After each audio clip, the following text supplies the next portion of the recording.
Yo, yo, yo, we wrong. Wait. All right. So my YouTube audience, this isn't the best quality right now because one, I have a lamp right here, light bulb burned out, so I know this is not pleasing to the eye. Okay, so deal with it. Okay. Welcome to the Sci-Fi podcast, episode 44. It's been a long time. All right, episode 44. It's been a long time. I'm sorry. Um, I had a very emotional month of January, mainly because of KOBE. Mainly because of KOBE, and also I've been doing this internship. Came out of nowhere with accounting, business, and so my life has been very different the past like 3 weeks. But it's so temporary that I'm like, I don't know what to really make of it. So, yeah. Uh, so I'm really behind on podcasts, and so I'm catching up for like I'm definitely catching up the next couple weeks. I finally like adjusted to my little new schedule because I've never had this type of lifestyle of like going in at 8, going in at 10, leaving at 3, leaving at 5, like just random. But it's nice. It's nice. It's fun. So I'm very thankful for it. And then KOBE week, that him passing away, last week I was a mess. A total mess. And so that is the reason why I haven't recorded podcasts in so long. I'm eating cashews. Shout out to Spotify, shout out to Apple. Shout out to y'all that y'all seem to like the Drake Rap Radar comments I had. I finally finished that interview. It took me a whole month to watch that interview because it was so long, and I wanted 100% focus during that interview. So got through it actually. I'm gonna briefly cover KOBE. I don't want to get that much into it. Basically, probably one of the saddest things ever. Um,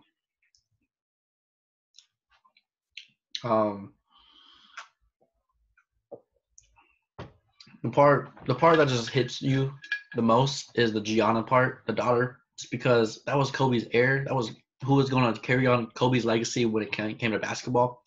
And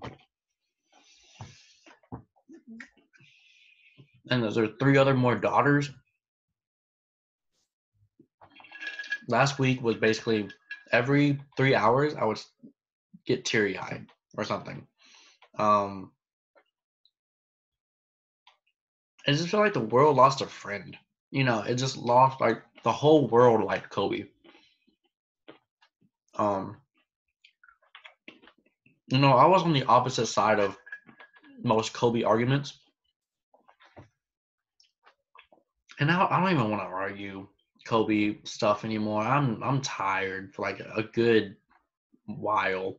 Like KOBE LeBron arguments, KOBE like arguments of like top 10. I don't even want to get into it. But it's going to take me a while to mentally like argue again about the NBA. And that's one of my favorite parts about the NBA because I like to argue with people. So that's definitely going to be a huge adjustment for me. So sad. Last Friday night was the tribute thing. Man.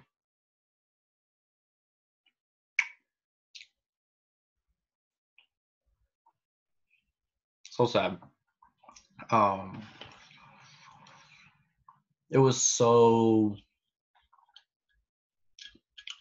surreal because they started with a 5-minute video of like KOBE's voice, like a voiceover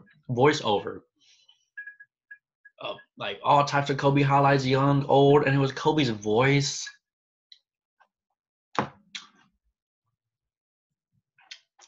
Man, and with me, like the NBA is a big part of my life, and you know, it's just like I don't know, man. Y'all know everybody's sad. I'm sad. Okay, talking about this makes me sad. Um,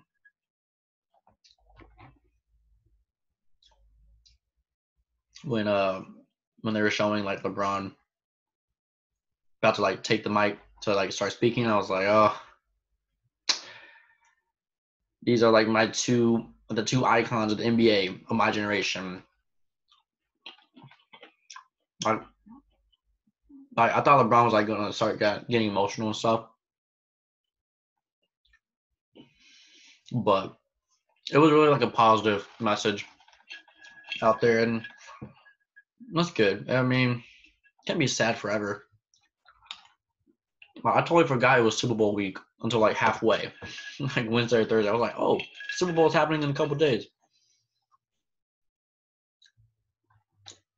Yeah. You know, Kobe felt like a big brother when it comes like in the NBA world because you know, growing up with LeBron, Kobe was like the iconic fancy guy.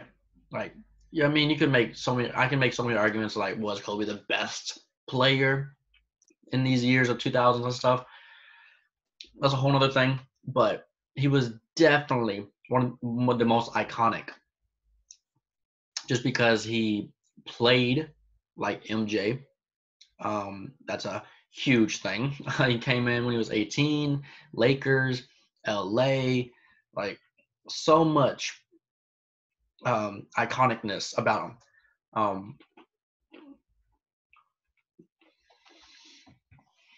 um, you and yeah, I'm not saying he was the best player in some of these years. Like he would, I'm not saying he was the best player when LeBron came in, but he was the most iconic. And so it always felt like a big brother to me. It always felt like, oh, I can't wait till LeBron, I can't wait till LeBron um, tackles Kobe for the best player in the NBA. So crazy, um, crazy. I always remember like people that were 5 years older than me. I remember when I was junior high, the people that were like 5 years older than me, like seniors and juniors in high school at the time, they were big Kobe fans. I remember like that was a huge thing, and I get it because people that are born in the early 90s, people born in 90, 91, you know, they grew up with Kobe. Kobe came in 96, so you know they were 4 years old when Kobe started playing, and then when Kobe started winning those championships, they were about 10, 11, like so. I've definitely seen a lot more of that generation come out and say stuff. Um, but when I first heard the news, I was in Lubbock, about to leave, and I saw it right when it happened, like right when it like broke news. I saw something like Kobe Bryant died. I was like, that's the most random tweet. And then I saw like this TMZ report kept coming through, and I was like, man, TMZ is not about to kill Kobe. Because I remember a couple of years ago, there was a huge report going around that Lil Wayne had died, and TMZ reported it, and it was getting traction, but it turned out it was false, and so that was great to hear and stuff. And so when this TMZ report came out, I was like, why are y'all messing with Kobe like this? Kobe has so much more influence than Lil Wayne. Do not mess with Kobe in these type of situations. I was like, this cannot be real. Like I was thinking about Kobe gonna react to his fake death. Man. I think I remember coming back from Lubbock, going to Dallas.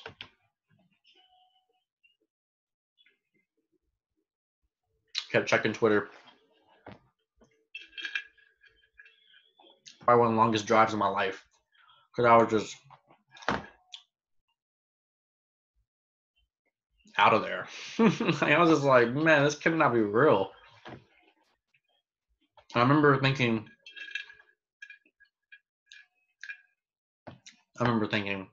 oh, you know, a little thought, like, oh, his daughter, Gianna's gonna carry on his legacy with a vengeance. I was thinking, I was like, okay, all right. I was trying to wrap my mind around that. But then she was on the helicopter.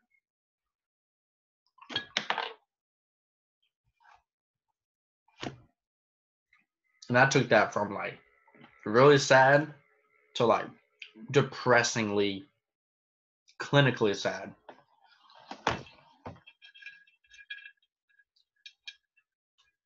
Crazy. It was just so unexpected. He had so much more to give. That's the thing, man. He just won an Oscar. He was writing a book. He was gonna do insane things with his life.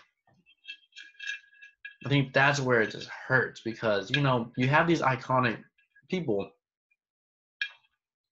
like, not trying to make light of any situation at all respect. But you have people like Michael Jackson, Juice WRLD, XXX, Mac Miller, John Lennon, where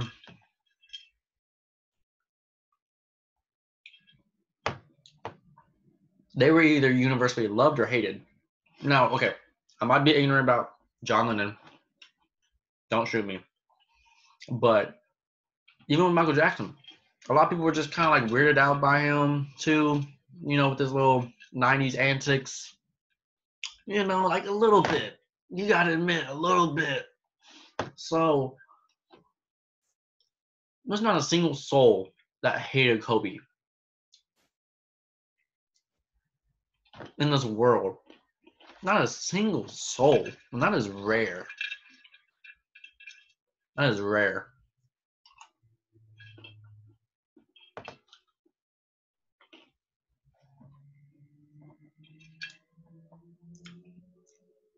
I never was a fan of Kobe's work ethic. Well, hey, let me restate that. I never was a fan of how Kobe would work so hard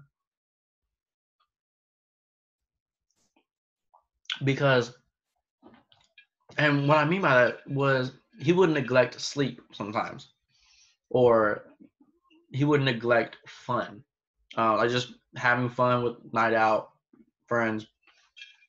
You know, I think a couple years ago, I really got into Kobe's work ethic because, you know, I want to like work on my passions, careers, and knowing Kobe's my go-to because he's the most extreme hard worker I know. And so I remember a couple years ago, I was like, I need a adjustment in my working hard schedule.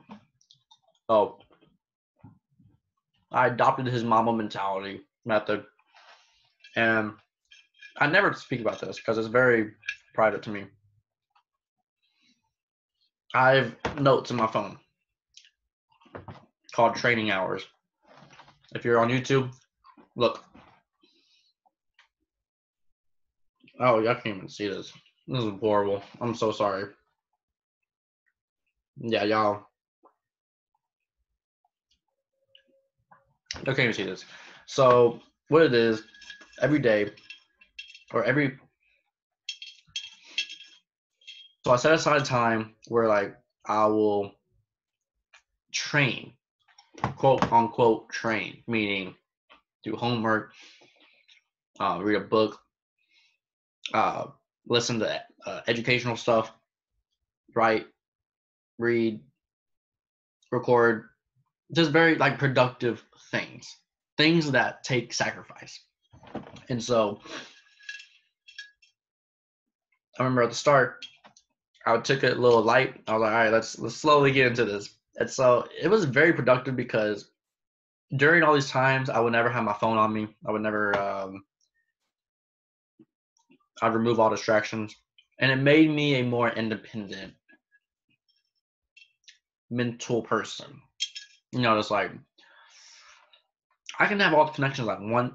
I'm going to try. I mean, cool connections and all, but at the end of the day, depends on you. Depends on you. And I don't want to be known as that guy that's like, oh, he got that career just because of his friend.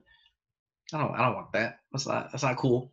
I want to be the friend that knows a person that has a boat. I'd be that friend.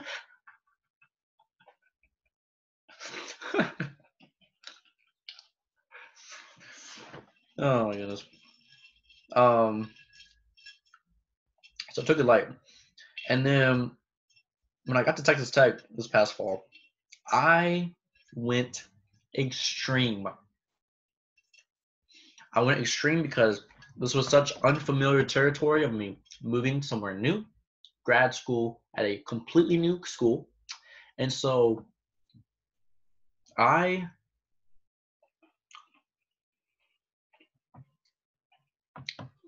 put in so many hours of productivity that I made myself sick.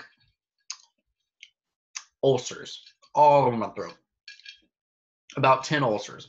I was in bed for a whole weekend because I didn't want to eat. I was just dead. I was almost to death, but I was breathing. Like I remember that weekend so clearly because I just like reset my life. I watched so much Netflix, and I was just tired of people, you know. And so, you know, a fitting in of like people telling people things that they have no clue on what, you know, stupid stuff like that. So I remember my like working myself to death. I was doing like 53, 55 hours of productivity a week, meaning so like 8 to 9 hours a day of productivity, meaning no phone, no distractions, no TV, no nothing but studying, writing, reading, recording videos, podcasts. Go back to my videos in September and August. I was tired. But after that weekend, I adjusted it back to like a little more than normal, and it worked out. So, you know, all that to say, adopt the mama mentality. He's got a lot of motivational videos on YouTube. They are very motivational, by the way. It will make you like, I watch them every now and then, and it's just great.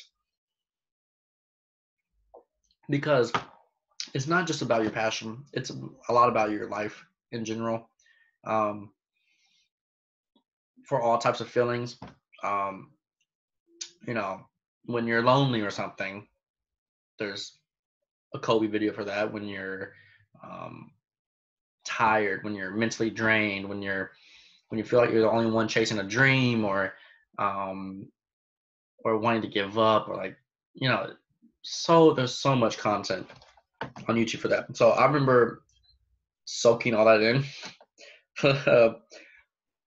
especially last year, and it works. Like, I'm not going to sit here and be like, oh, y'all this didn't even work at all. It helped a lot.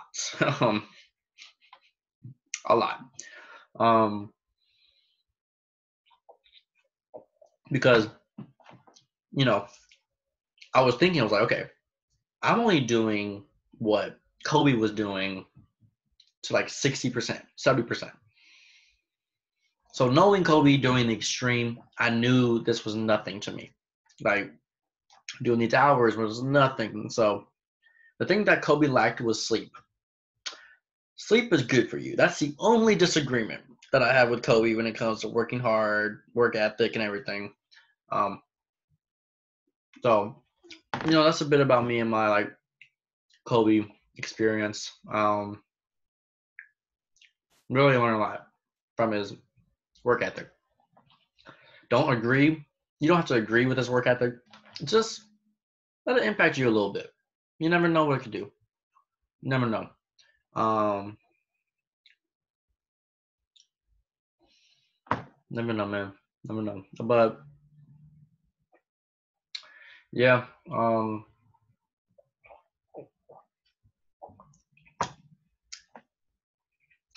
yeah. I don't know what else to say. Just probably like I'll remember this. I will remember last week for a long for my rest of my life because it was just like it was the first time where I got like sad over someone I never knew, like never met in my life. But you know, sometimes it doesn't have to be like that. Sometimes, so it was definitely a weird, different experience. It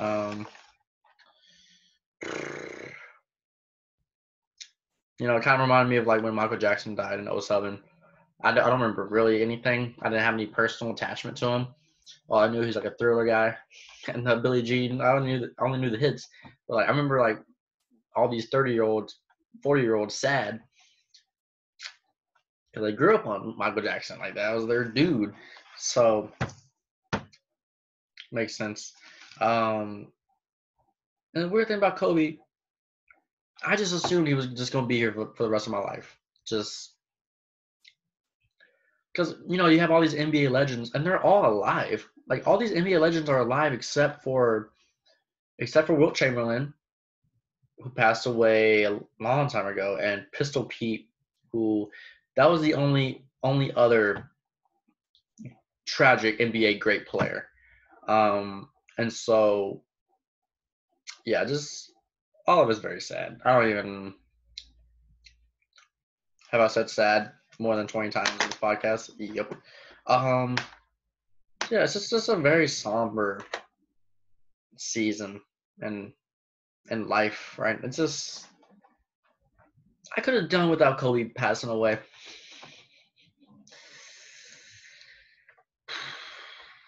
Very bummy. Just very bummed.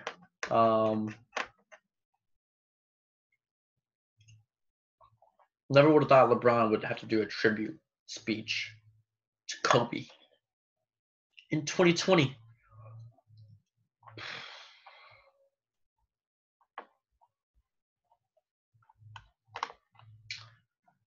So sad. I don't even. If I did this podcast last week, I would definitely be tearing up right now. I mean, I'm still kind of tearing up, but just sad. A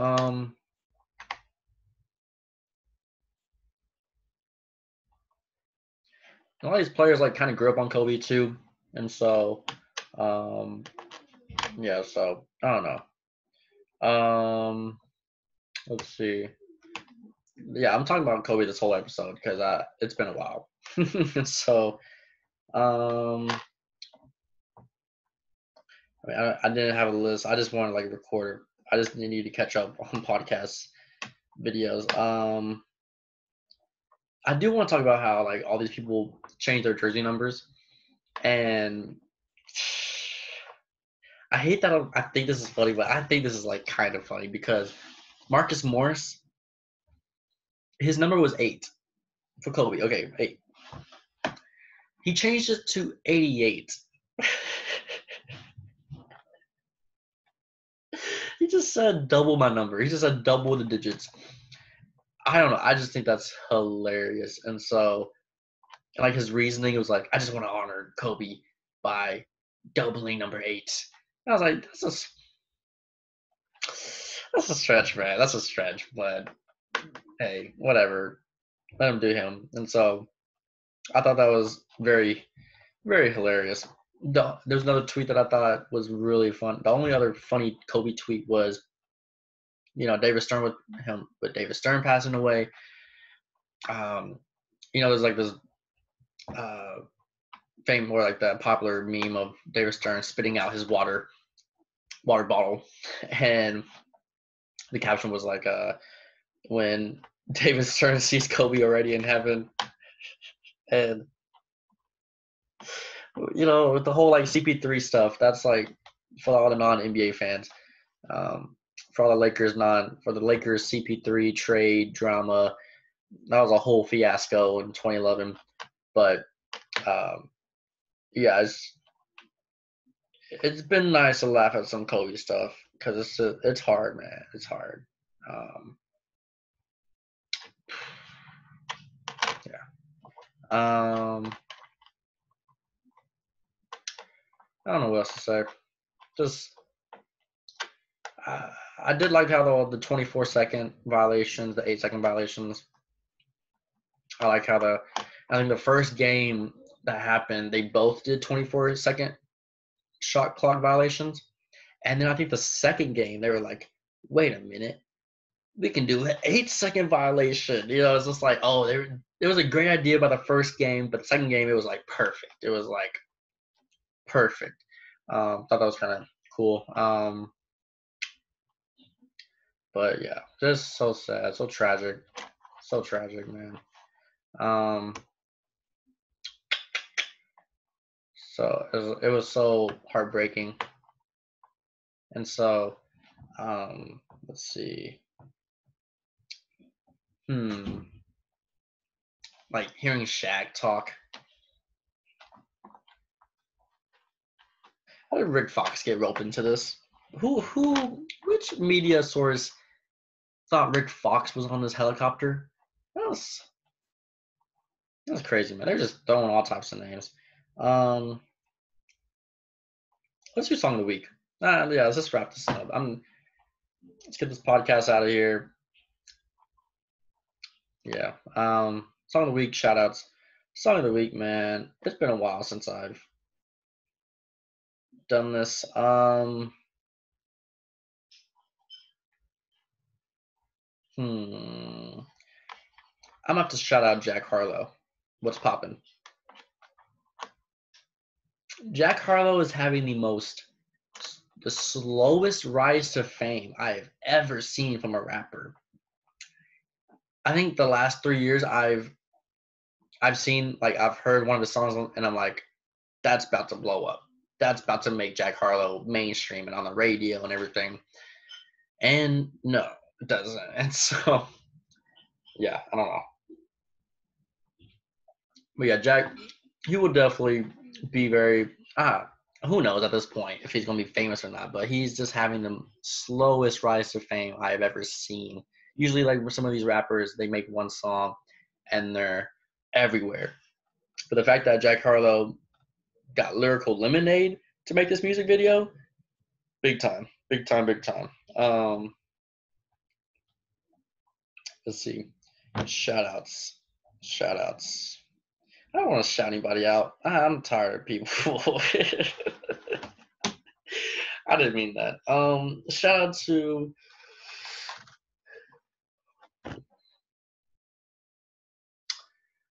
I don't even know. Shout out to the snow we kind of had today in Dallas. Not even, it was like ice. It was ice pebbles we had. Yeah. Ice pebbles. And so, yeah, I'm tired of Dallas snow, bro. I'm tired. Why can't it just snow normal in Dallas, man? Why?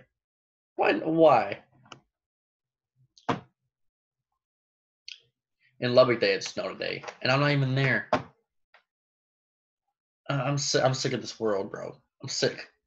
I'm sick, man. I need my friends on this podcast. They're always tired, which means they don't want to do it. So, I don't know. We'll see. We'll see if my friends get untired sometimes. It's all good. It's all good. I completely understand people's schedules. All right, well, I'm tired. I'm done. Let's get this pod. Like, I didn't want to have a Kobe pod, or I wanted to have a Kobe podcast just to be like, just to get it over with. But, yeah, that's that. Rest in peace, Kobe, man. Rest in peace. So yeah, thank you for watching. Shout out to all y'all. Hopefully, I'll have a light bulb for my YouTube audience because it's so dark right now in this room. Yeah, thank you for watching. Peace and live, laugh, love.